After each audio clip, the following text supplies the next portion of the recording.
आज मुझे आपके मार्गदर्शन की आवश्यकता है प्रभु। मुझे मार्ग दिखाइए। बाबा और राजा होने की सुविधा में मैं बटा जा रहा हूं। मेरे इस धर्म की नौका जो झंझावात में फंस गई है, उसे पार लगाइए नारायण। रक्षा कीजिए नारायण।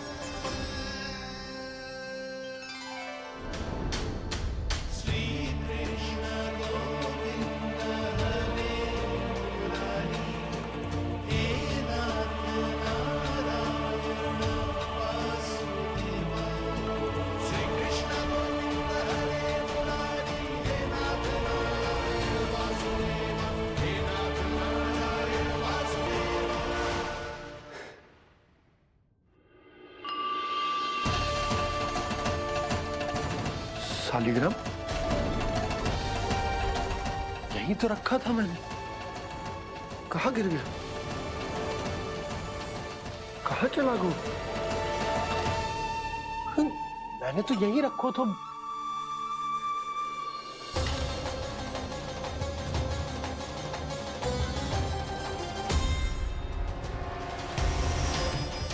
कान्हा, तू यहाँ क्या कर रहा है? शालिग्राम देखो तूने?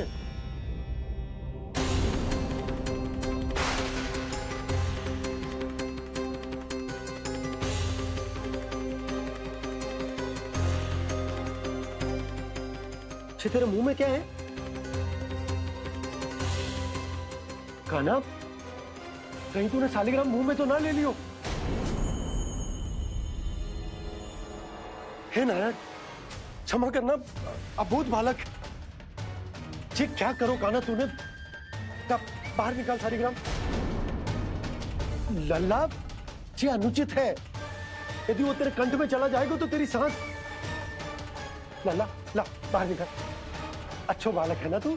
हाँ, ला। अरे तेरी मैया को पता चलेगा ना तो वो कहेगी कि ना तो प्रजा का ध्यान रख सकते हो, ना ही अपने लल्ला का। लोभ के फंदे में चारों ओर से जकड़ गए थे हम।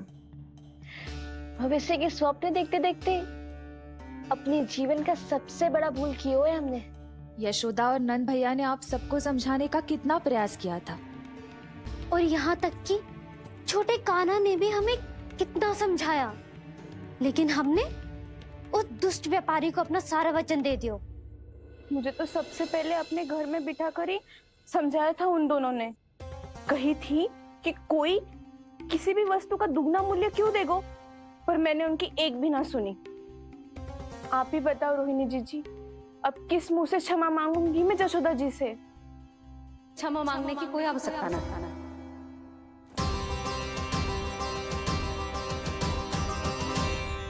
महत्वपूर्ण बात तो ये है कि तुम सबको अपनी भूल का आभास होगा और उसका पछतावा भी। पर अब तो बहुत देर हो गई है जशोदा जी, अब क्या होगा? जिस सुनहरे भविष्य के लिए हमने उस कपटी व्यापारी के सामने अपने नारायण के नाम का वचन दिया था, उसने वही भविष्य लेके राजा कंस के पांव के नीचे रख दिया है।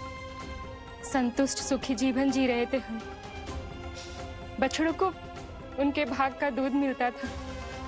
हमारे बच्चे जितना चाहे दूध दही माखन खाते थे। अब उनके मुंह का निवाला छीनकर उस दुष्ट कंस को देना पड़ेगा चिच्ची। ना, नारायण की कृपा से तेरी जसोदा जिज्जी के पास गायों की कमी ना है। मैं अपने घर का सारा गोधन पूरे गांव के साथ बांटूंगी। किसी भी बालक के मुंह से निवाला ना छिने को। नारायण की कृपा से गोकुल का एक भी प्राणी वंचित ना रहेगा। हाँ नहीं तो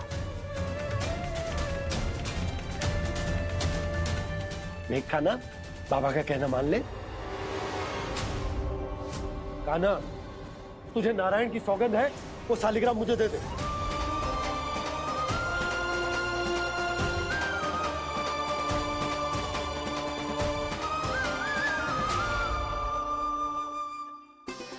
छे, क्या करो लल्ला तूने? ऐसे भी कोई कर तो है क्या लल्ला? मैं पहले से ही तुझे लेकर कितना चिंतित हूं। अच्छा पता है तुझे, क्षमा करना प्रभु।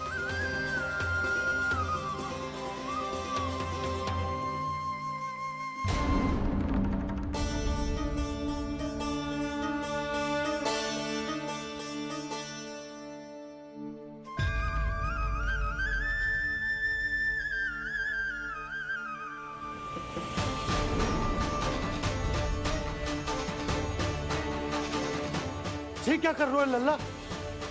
नारायण की मूर्ति कहाँ गई?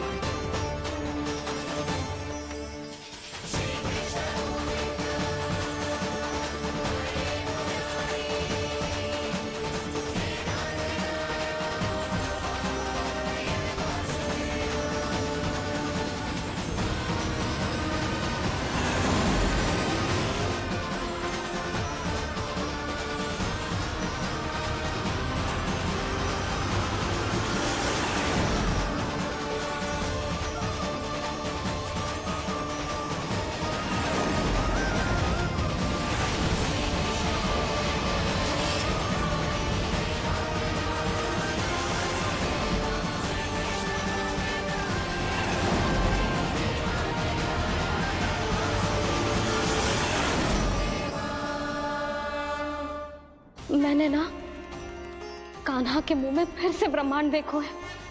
मैंने तो ये भी देखो कि श्री नारायण गोकुल में हर स्थान पे है, जहां देखो वही नारायण।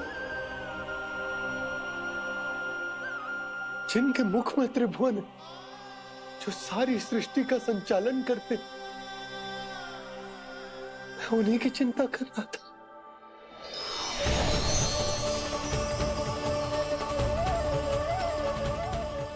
प्रभु, प्रभु, बाहर भी आप हैं और भीतर भी। मुझे क्षमा कर दो प्रभु, क्षमा कर दो। इस सांसारिक माया में आकर मैं भूल गया था जिनके पास सारी समस्याओं का समाधान है, जो किसी भी संकट को क्षण भर में समाप्त कर सकते, वो तो मेरे सामने ही।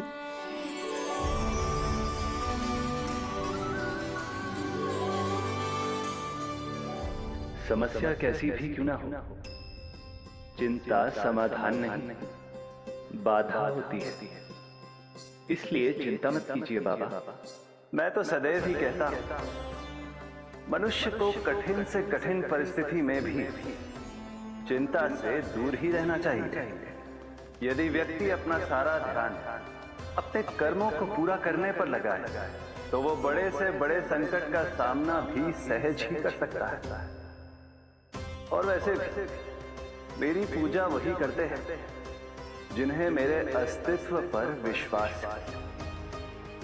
इसीलिए उन्हें भी ये विश्वास अवश्य रखना चाहिए कि मैं अपने भक्तों का साथ अवश्य देता हूं, सदैव, हर परिस्थिति में।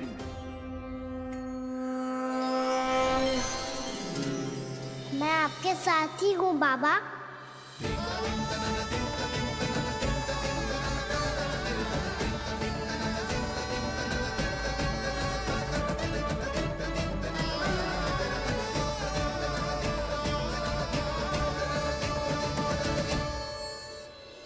जीवन भर उसके साथ व्यापार करने को वचन दियो है, उसका क्या जशोदा?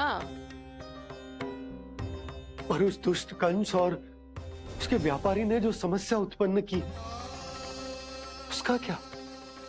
समस्या है तो समाधान भी हो गई। मैंने तो कही थी ना मौसी, जो हमारे समझ में ना आए उस समाधान का दायित्व भगवान नारायण पर छोड़ देना चाहिए।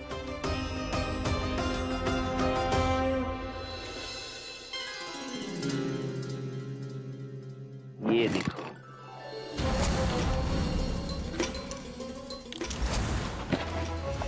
ये आभूषण, मोती, ये स्वर्ण उपहार में देने का सामर्थ्य किसके पास होगा? कंस महाराज, तुम देख लेना, मैं इस घर को महल बना दूंगा, सब झटक लूंगा। कान्हा, तुम तो अंतर्यामी हो, सब जानते। बताओ ना, कैसे मैं गोकुल वासियों की सहायता करूं? कोई उपाय सुझाओ। तुम्हारी ये रहस्यमयी मुस्कान बता रही है कि तुम्हारी लीला पहले से ही आरंभ हो चुकी है ना? अपने कर्मों का फल सभी को भोगना ही पड़ता है बाबा, चाहे वो अच्छा हो चाहे वो बुरा। तुम सभी चिंता मत ही करो। जो अन्य व्यक्तियों के साथ बुरा करते है ना, उसके साथ देर सवेर बुरा ही होता है। और जिस हाथ से उस षड्यंत्रकारी ने तुम सबका दूध दही माखन लियो है ना, जल जाएंगे वो हाथ, जल जाएंगे वो। दोनों पिता पुत्र का इसी से स्वागत करूंगा।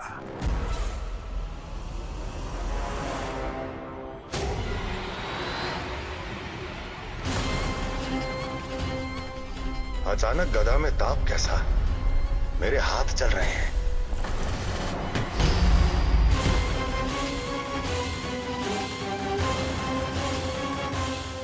और वो व्यापारी जो तुम सबके शांत जीवन में भूचाल बन के आओ है, स्वयं शांति से थोड़े ना बैठ पाएगा। अरे उसके जीवन में उस षड्यंत्र से बहुत अधिक भयंकर भूचाल आएगा।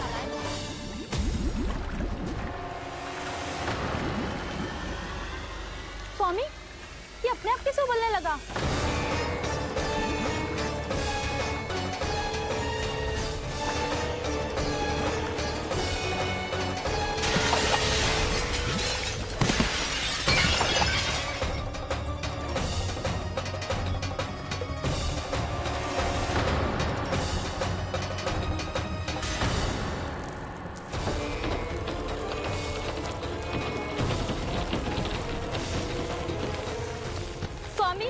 आप इस घर को महल बनाने का स्वप्न देख रहे थे, लेकिन ये खंडर बन गया। आप जिसके साथ मैत्री का संबंध स्थापित करके आए, वो कोई महान सम्राट नहीं, दुष्ट है। दुष्ट? उस व्यापारी ने दुष्ट कंस के साथ मिलकर भोले भाले गांव वालों का भोजन छीनो है ना। देखना उन दोनों के भोजन में कीड़े पड़ेंगे।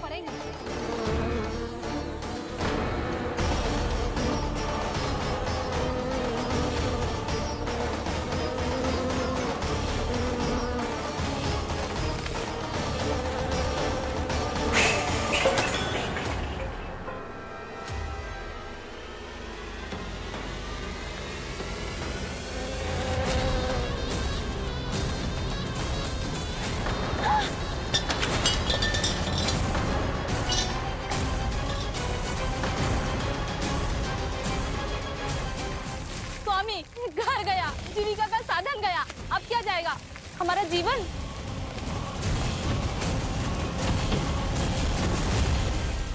महाराज कंस का उपहार, आभूषण वाला संदूक।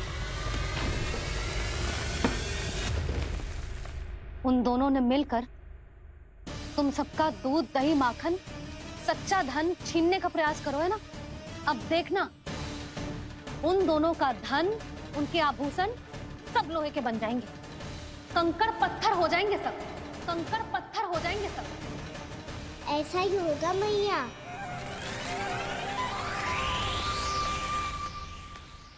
मेरे ग्राहक? लेकिन स्वामी, ये इतने क्रोध में क्यों दिखाई दे रहे हैं?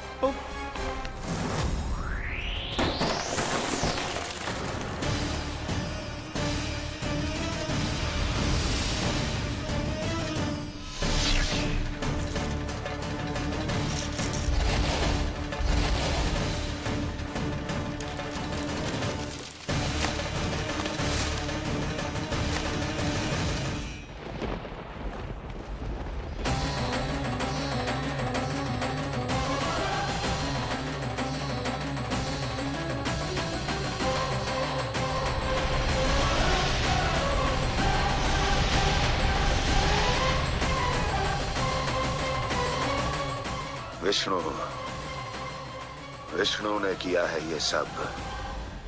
कंस ने जो किया है उसका दंड वो अवश्य भोगेगा, उसका दंड वो अवश्य भोगेगा, दंड वो अवश्य भोगेगा। किसने कहा ये? किसने कहा ये? किसने कहा? मैंने पूछा किसने कहा ये? तुम जिसे ढूंढ रहे हो वो मैं हूँ, विष्णु अवतार। क्या चाहता है तू? तुम्हारे युद्ध मुच्छेदा कंस और मेरे भोले भाले भक्तों को अपने जाल में फंसाकर तुमने सारी सीमाएं पार कर दी। अब जब तक तुम गोकुल के ग्वालों को अनुचित प्रकार के अत्याचार से मुक्त नहीं कर देते, तुम्हारा और अन्य सभी षड्यंत्रकारियों का सामर्थ्य, वैभव, बल सब कुछ नष्ट होता चली जाएगा और तब तक अपने पूर्व रूप में वापस नहीं आएगा जब तक तुम उन निर्दोषों को जीवन यापन का अधिकार लौटा नहीं देते।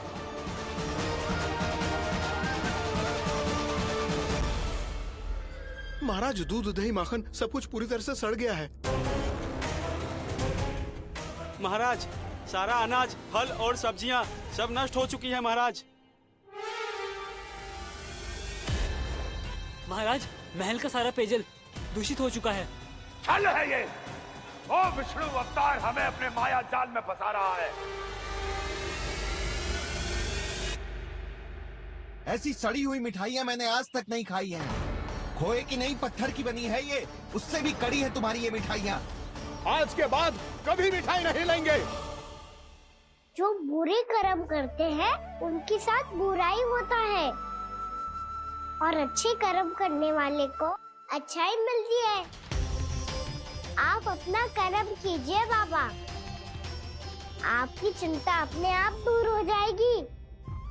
और हाँ बाबा, शीघ्र ही आपको एक बड़ा निर्णय लेना होगा। स्मरण रखिएगा, जो होता है वो अच्छे के लिए होता है।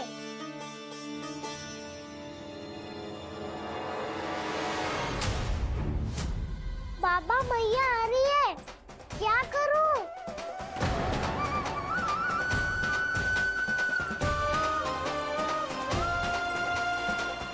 कुछ सुझाव दो ना बाबा, जिससे मैया मुझे ऐसे नहीं देख पाए।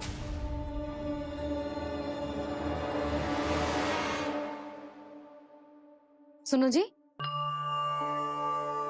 आपने पुकार लगाई थी क्या?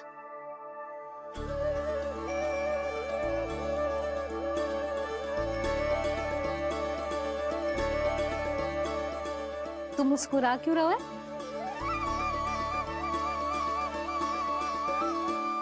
और आप भी बदले बदले से दिख रहे हो। पूजा करके तनिक शांति मिली ना? शांति ही नहीं यशोदा, प्रभु नारायण ने मुझे समस्या को समाधान भी दे दिया। मैं बस अपना कर्म करूंगा। कल कंस से मिलने मथुरा जाऊंगा मैं।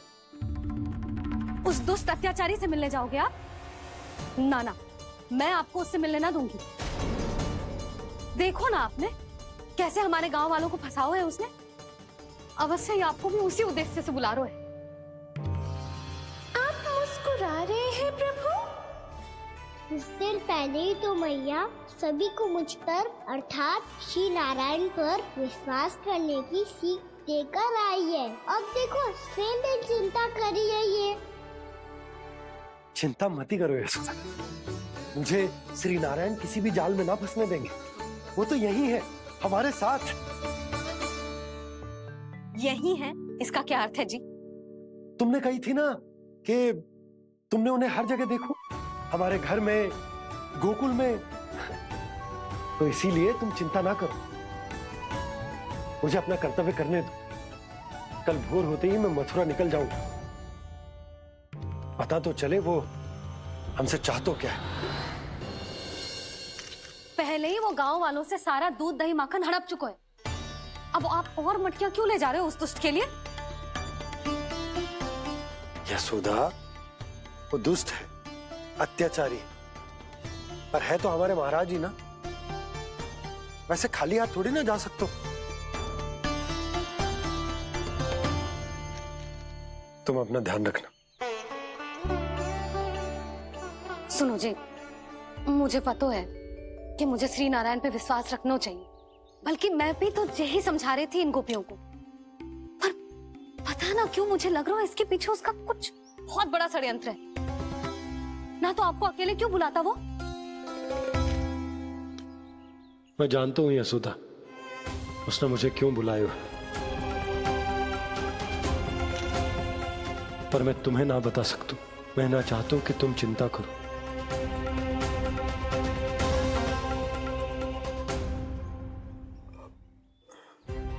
राजा होने के नाते यदि मेरे कुछ करने से मेरी प्रजा का हित होता है तो मुझे वो करना पड़ेगा यशोदा, फिर चाहे वो मुझे कितना ही अप्रिय क्यों ना लगे। हे नारायण, मेरी दुविधा दूर करो। कुछ ऐसा करो कि इन्हें जाना ही ना पड़े उस दुष्ट के सामने।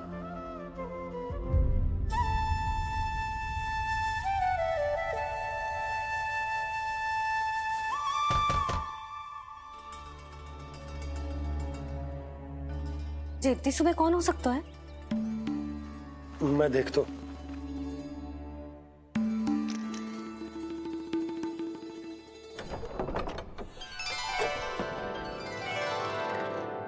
पूर्णा मासी, आप?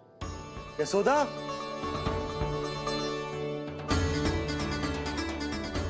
पूर्णा मौसी, इतने दिनों बाद क्या होगा मौसी? सब कुछ कुशल तो है? मैं तो बस इतना जानती हूँ नंदराज, ये लोग आपसे मिलना चाहते थे। कौन?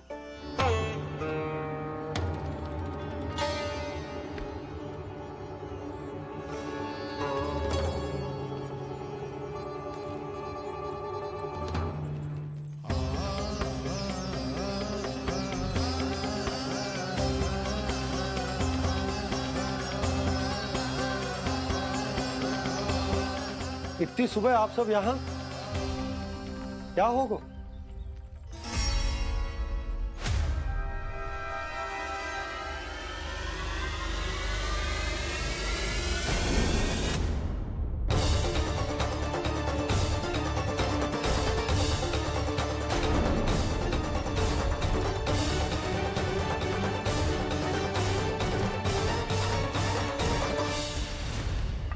हमारे भोले भाले गोकुल वासियों को फंसाने के बाद यहाँ आने का साहस कैसे करो तूने? यशोदा!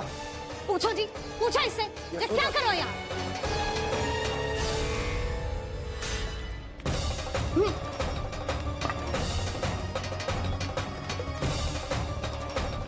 इनकी ये दशा आप सबने तो ना की? नहीं नहीं, इनमें इनका कोई दोष नहीं है। हमारा बस चलता तो इससे भी बुरी दशा करते। ये सब तो मेरी करनी का फल है नंदराज।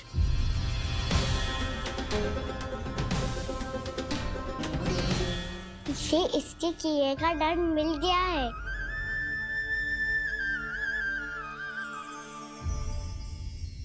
मुझे क्षमा कर दीजिए नंद महाराज, बहुत बड़ी भूल हो गई मुझसे। मैंने इन सब गांव वालों को फंसाने का षड्यंत्र महाराज कंस के कहने पे किया था। वही मेरी भूल थी, मुझे क्षमा कर दीजिए महाराज। बहुत शीघ्र बुद्धि आ गई तुम्हें। मैंने आप सबको लोभ के चाल में फंसाने का प्रयास किया। सच तो ये कि मैं स्वयं लोभ में ग्रस्त था। सब कुछ अधिक से अधिक धन के लिए किया था मैंने। सब कुछ खो दिया। मेरा भोजन सड़ गया, मेरी मिठाई में कीड़े मकोड़े पड़ गए, मेरे स्वर्ण आभूषण मोती सब कंकड़ पत्थर बन गए। अवश्य इसका कोई नया छल है जे। नहीं नहीं नहीं नहीं, मेरा कोई छल नहीं है, मैं सत्य बोल रहा हूं। मैंने कही थी ना, श्री नारायण हमारी सहायता अवश्य करेंगे। दुष्ट और अत्याचारी का दूत बन के आया था ना, ये तो होना ही था। स्वयं श्री नारायण ने न्याय करो है हमारे साथ।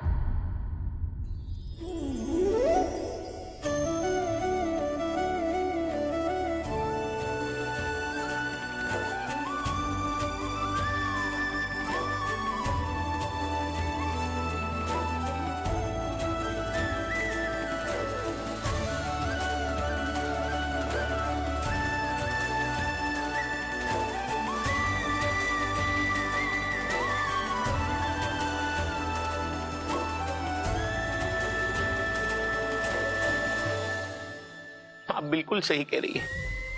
वैसे तो कर्मों का फल मरने के बाद मिल रहा है, लेकिन आपके श्री नारायण ने मुझे इसी जन्म मेरे कर्मों का फल दे दिया, कर्मों का दंड दे दिया। आपका बहुत बहुत धन्यवाद श्री नारायण। बहुत कृपा की हो आपने, पर इसका अर्थ ये ना है कि हम सबने आपको क्षमा कर दियो है। मैं यहाँ क्षमा के लिए नहीं आया हूँ नंदरानी। तो फिर किस लिए आए हैं? मैं तो इन भोले भाले गोप गोपियों को इनकी शपथ से मुक्त कराने आया हूँ। पर इन सब ने वो शपथ अपनी इच्छा से ली थी, आप उसे कैसे मुक्त करा सकते हो? और एक शपथ दिलवाकर।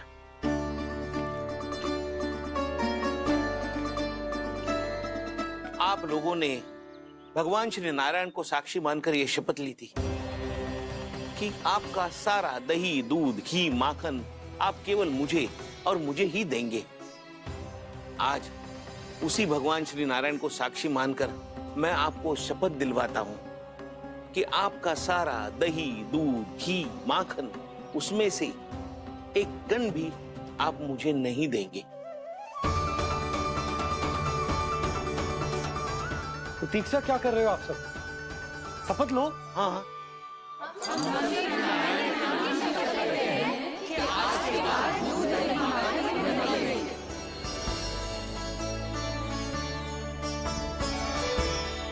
जशोदा जी, आपने सही कही थी।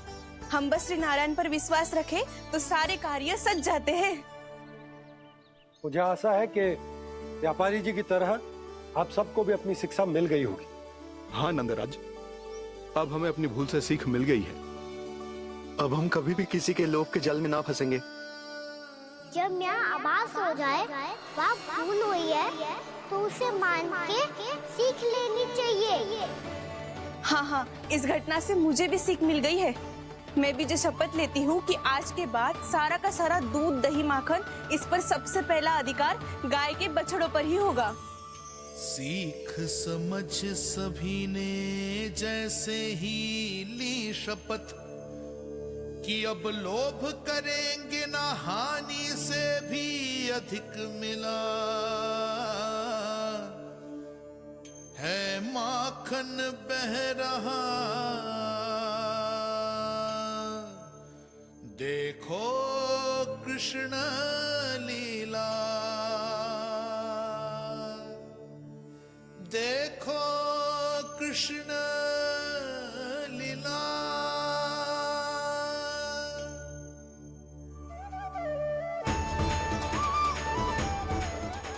हाँ, और हम दोनों भी श्री नारायण की शपथ लेते हैं, दूध, दही, माखन बेचने के लिए हम बाद में बचाएंगे और पहले अपने बालकों को पेट भर के खिलाएंगे।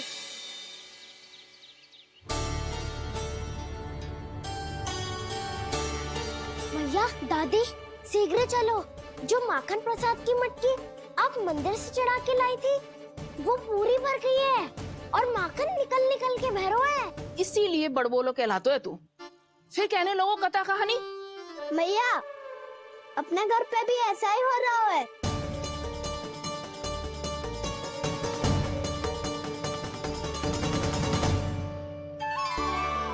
यशोदा, वो देख तुम्हारी माखन की मटकियां।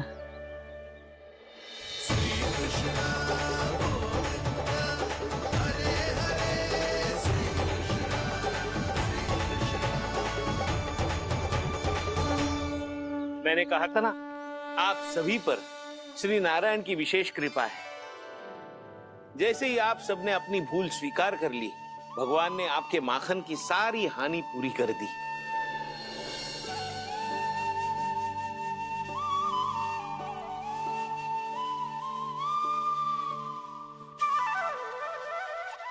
यशोमती मैया की नंद लाला, यशोमती मैया की नंद लाला, यशोमती मैया की नंद लाला।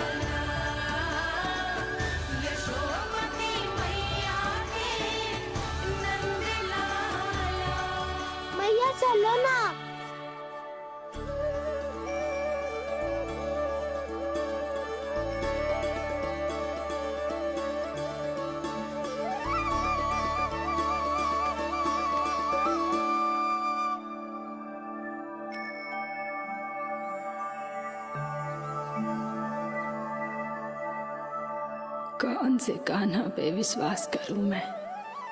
उस सियाने पे जो कुछ ही समय पहले अपनी लीला दिखा रहा था, या उस निर्दोष पे जो आसपास की हर घटना से अनभिज्ञ बैठो है?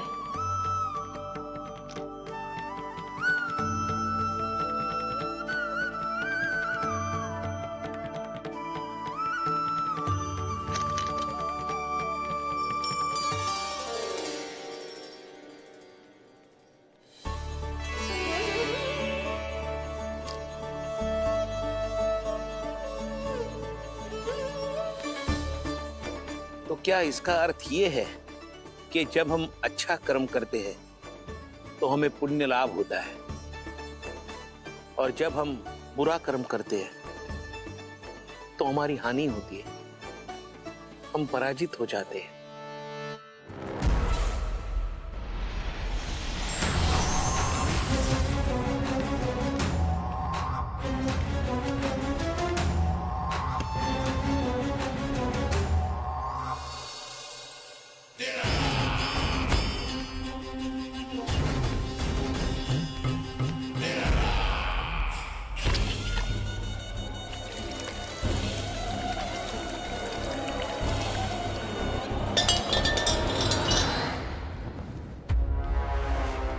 अस्थि प्राप्ति। मैंने कहा था ना, ये सारी माया उस विष्णु अवतार की है। अरे वो तो इतना भी शक्तिशाली नहीं है कि अपनी ही माया का प्रयोग पर्याप्त समय तक कर पाए और मुझे पराजय स्वीकार करने पर विवश कर पाए।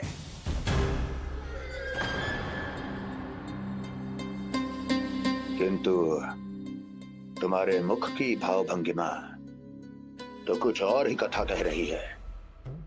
क्यों? सत्य कहा ना मैंने। महाराज, सब कुछ पहले जैसा इसलिए हो गया क्योंकि क्या? ये उस विष्णु की माया थी, और क्या? हमने व्यापारी परमानंद को गोकुल भेजा था।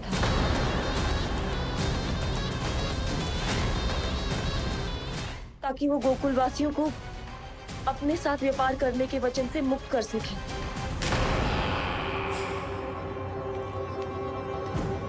मेरी आज्ञा लिए बिना, मुझे बिना बताए मेरे लिए हुए निर्णय को पलटने का साहस भी कैसे कर लिया तुमने? हमने आपकी ही विचारधारा का अनुसरण किया है महाराज। आप ही कहते हैं ना, जब जीवन पर संकट हो तो अभिमान अर्थहीन होता है, और जब प्राणों पर बनाए तो सम्मान स्वाभिमान सब निरर्थक होता है। भूख और प्यास से आप तो दुर्बल हो ही जाते महाराज, पर आपकी सेना और सेवक अपने प्राण बचाने के लिए आपसे दूर हो जाते।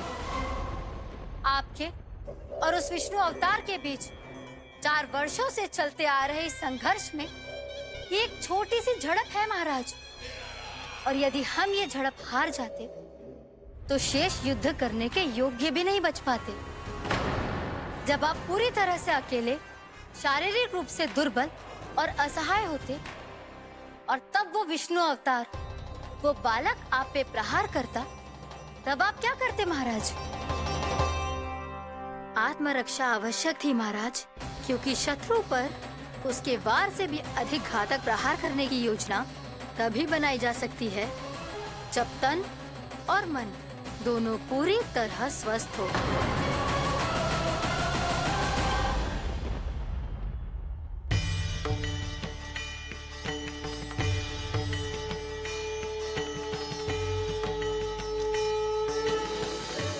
सच्ची बताओ, ये सब आप ही ने क्यों है ना? आप बहुत दूर से आई हो ना, भूख लगी होगी। मैं माखन लाऊं? आज पूरे गोकुल में माखन बह रहा है।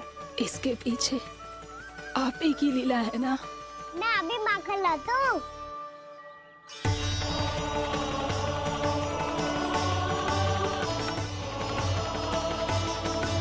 ये लीजिए। बताओ ना, पूरे गांव में प्रसन्नता की बयार बह रही है। हर ग्रामवासी के मुख पर हर्ष और उल्लास दमक रहो है। ये सब आप ही का चमत्कार है ना।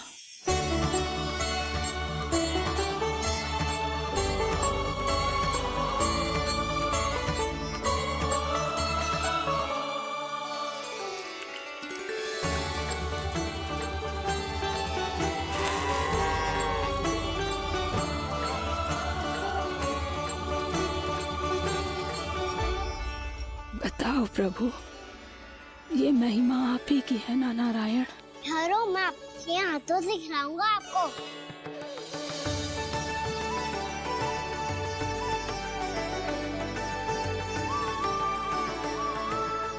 बताओ ना प्रभु, आप लालन करवाने आए हो या सबका पालन करने आए हो? बोलो ना प्रभु, बताओ ना।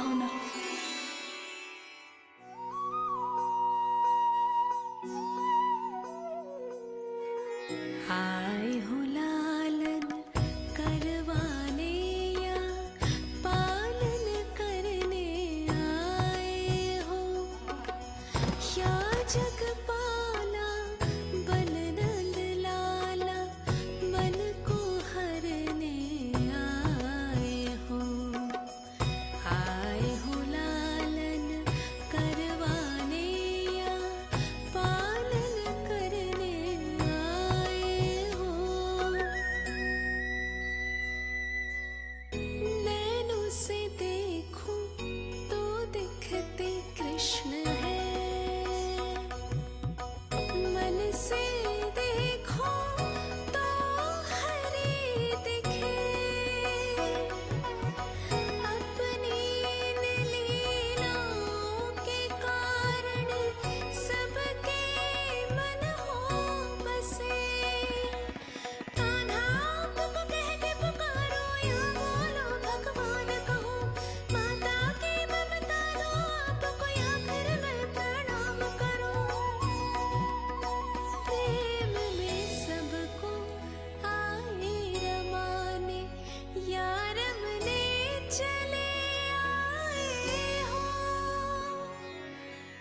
आए हो लालन करवाने या पालन करने आए हो, या जगपाला बन नंद लाला मन को हरने आए हो। मन को हरने आए हो।